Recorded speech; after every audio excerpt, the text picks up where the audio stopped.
Hello guys, welcome to my channel princess blog. সবাইকে আমার চ্যানেলে স্বাগতম। আজকে প্রথমবারের মতো আমি আমার ব্লগের মধ্যে আমার হেয়ার কেয়ার প্লাস স্কিন কেয়ারের কিছু প্রোডাক্ট আপনাদের সাথে শেয়ার করব। মানে আমি আজকে সারাদিন যাই করব সেটাই আপনাদের সাথে শেয়ার করার চেষ্টা করব। তো ঘুম থেকে উঠেই আমি এই ফেস ওয়াশটি দিয়ে মুখটাকে ভালো মতো ক্লিন করে নিয়েছিলাম। এটা একটা ক্লিনজিং ফর্ম যা স্কিনটাকে ডিপলি ক্লিন করে এবং লং টাইম স্কিনটাকে হাইড্রেট রাখে। এই ফেস ওয়াশটা দিয়ে মুখ ধোয়ার পর স্কিনটা খুবই ক্লিন লাগে এবং স্কিনটা অনেক টান টানো লাগে, মানে একটু গ্লোই গ্লোই ইফেক্টও দেয়। যাই হোক, আমি ফ্রেশ হয়ে দেখতে পেলাম আম্মু আমার জন্য রুটি আর ডিম পোস্ট করে রেখেছে। তো নাস্তা করে আমি আজকে নিজের চুলের যত্ন নিব। এটা আয়ুর ব্র্যান্ডের হেনা প্যাক, যেটা কিনা আমি ইন্ডিয়া থেকে এনেছিলাম। এই হেয়ার প্যাকটা উইকলি একবার অথবা মান্থে 2-3 বার ইউজ করলে এনাফ হয়। তো আমি এই হেয়ার প্যাকটা বানিয়েছি কিভাবে সেটা আপনাদের সাথে এখন শেয়ার করব। এই হেনা প্যাকটার মধ্যে আমি চায়ের লিকার দিয়েছিলাম। গতকালকে চায়ের লিকারের সাথে এই হেনা প্যাকটাকে সারা রাতের জন্য আমি ভিজিয়ে রেখেছিলাম, যাতে করে এই হেনা প্যাকের কালটা যেন বেরিয়ে আসে। এরপর সারা রাত ভিজানোর পর সকালবেলা উঠে এটার মধ্যে একটু টক দই অ্যাড করে নিয়েছিলাম।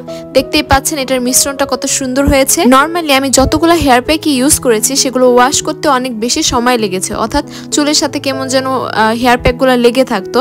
তবে এই হেয়ার প্যাকটা আমার কাছে খুবই ভালো লেগেছে, কারণ এটা খুব দ্রুত ওয়াশ করা যায় এবং শ্যাম্পু না করেও জাস্ট পানি দিয়ে হেয়ারটাকে ওয়াশ করলে হেয়ারটা একদম সিল্কি, স্মুথ এবং শাইনি হয়ে যায়। তাই হেয়ার প্যাকটা আমার কাছে খুবই ভালো লেগেছে। এই জন্য আমি আমার আম্মুর চুলের মধ্যে একটু হেয়ার প্যাক লাগিয়ে দিয়েছিলাম। তো হেয়ার প্যাক লাগানো শেষ, এখন একটু কফি খাবো। যেহেতু মাথায় একটা ঠান্ডা জিনিস দিয়ে রেখেছি, একটু কফি খেলে একটু ভালো লাগবে, এর জন্য এখানে একটা কফি বানিয়ে নিচ্ছে আমার জন্য। সকালবেলার রুটিনে আমি আসলে কফি না খেয়ে থাকতে পারি না। মোস্ট অফ দ্য টাইম আমার সকালবেলা কফি খেতেই হয়, কফি অথবা চা।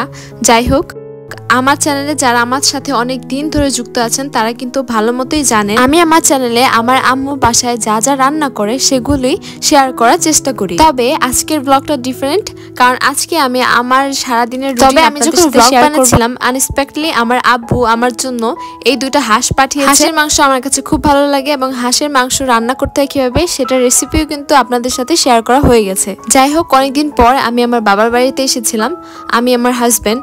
তো আমাদের আসার কারণে আমার আম্মু আমাদের আপ্যায়নের জন্য অনেক কিছু বাসায় রান্না করেছে। রোস্ট থেকে শুরু করে ইলিশ মাছ ভুনা, এর সাথে আছে চিংড়ি মাছ ভুনা, এর সাথে আরো আছে এখানে ডিম ভাজা, এর সাথে আছে সালাদ আর পোলাও। তো যখনই আমি বাবার বাড়িতে আসি শ্বশুর বাড়ি থেকে, তখনই আম্মু এভাবে আমাদের জন্য অনেক মজার মজার খাবার রান্না করে রাখে। তো এখানে আমরা সবাই, আমার হাজবেন্ড, আমার বোন, আমার ভাই, আমার আম্মু, আমরা সবাই একসাথে দুপুরের লাঞ্চটা করি। রাত হোক বা দুপুরের লাঞ্চ হোক, সবসময় একসাথে করার চেষ্টা করি। আমার বোনের আবার এইসব খাবার খুবই পছন্দ, এমনকি আমার অনেক পছন্দ।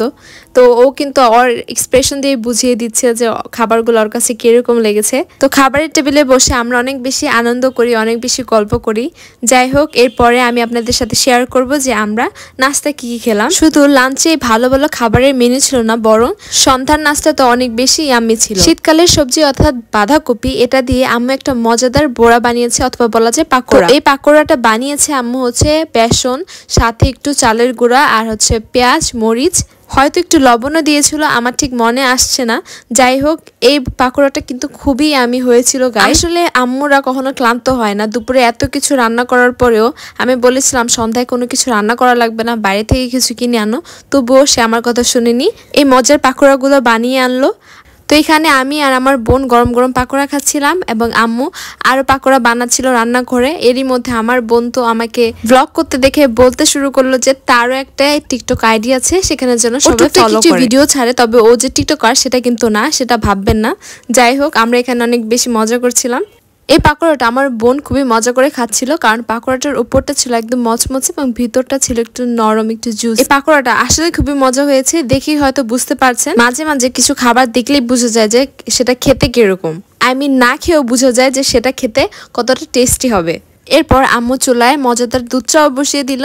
আম্মু দুধ চা খুবই পছন্দ করে, এমনকি আমিও খুব পছন্দ। আম্মু রিসেন্টলি চাটা একটু ডিফারেন্ট ভাবে বানায়। এইভাবে চা বানালে চায়ের কালারটা যে কি সুন্দর আসে সেটা আমার ভিডিওটা দেখলেই আপনারা বুঝতে পারবেন। এবং চায়ের স্বাদের কথা আমি আর কি বলবো, চায়ের স্বাদটা তো আরো বেশি মজার হয়। দুধটাকে জাল দিতে দিতে একদম ঘন করে ফেলে। এক পাতিলের মধ্যে চায়ের লিকারটাকে জাল দেওয়া হয় এবং অন্য আরেকটি পাতিলের মধ্যে অল্প আছে দুধটাকে জাল দেওয়া হয় এবং জাল দিতে দিতে যখন দুধটা ঘন হয়ে আসে ঠিক তখনই কিন্তু চায়ের লিকারটা অ্যাড করা হয়। এভাবে চা বানালে দুধের যে শর্টটা থাকে ফালানো যায় না, যার ফলে এই চায়ের ফ্লেভারটা একদম মালাই চায়ের মতো হয়ে আসে। চায়ের কালারটা দেখতেও খুব সুন্দর হয় এবং চায়ের যে ফ্লেভারটা সেটাও খুব টেস্টি হয়। আমার দেওয়া এই রেসিপি অথবা এই ট্রিক্সটা ফলো করে অবশ্যই বাসায় একবার চা বানাবেন এবং বলবেন আপনাদের চা কিরকম হয়েছে।